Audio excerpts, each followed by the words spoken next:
Hello, this is Mitch DeWitt. I'm a financial advisor at Walkner Condon Financial Advisors, and this video is a follow-up from a blog I recently wrote on what to do with my old 403B plan. So being in Madison, Wisconsin, we have a lot of people that are connected to the University of Wisconsin-Madison. And with that comes an opportunity to save for retirement through a 403B plan. It's similar to a 401k, but a lot of times we see it in university or academic type settings for employees that work for those types of institutions. So if you change employers, whether that's to a new college or university or doing something completely different, you have some options on what you can do with your old 403B plan. So the first thing is you can simply leave it there. You don't have to make any action. Sometimes if it's a very small account balance and you haven't been contributing long, they might make you take it out of the plan. But you can leave it there. It'll stay invested. You can't contribute to it anymore, but at least it'll stay invested, and then hopefully over time it can continue to grow.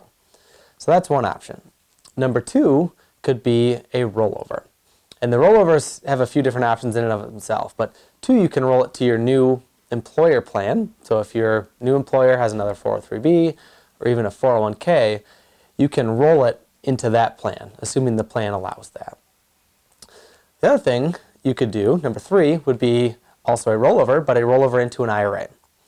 So a rollover into an IRA, let's say you have tax-deferred money in your 403B, you roll it into a tax-deferred IRA, no taxable event.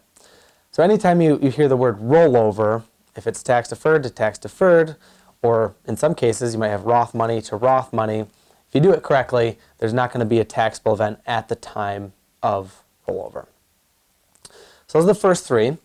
Option four starts to get interesting because you can start to create taxation, whether you completely withdraw the account, which generally we do not advise, right? The whole point of something like a 403B is to save long-term for retirement, and it's used for long-term growth. If you cash it out, you tax it immediately. Yes, you have access to the cash, but you may sacrifice some of your long-term retirement goals in the process. And then the last option is kind of a hybrid of some of the past ones that we discussed. So you can actually roll over a portion of it, convert a portion of it, or even cash out a portion of it. So in some combination of all the above there. Now that's going to get a little complex. It depends on what your needs and why you might need access to the cash.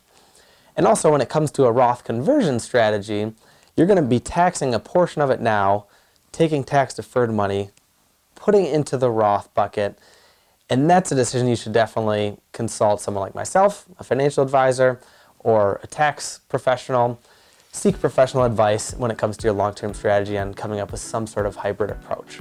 So those are the 5 quick things that you can do with an old 403B plan. Feel free to reach out if you have any questions.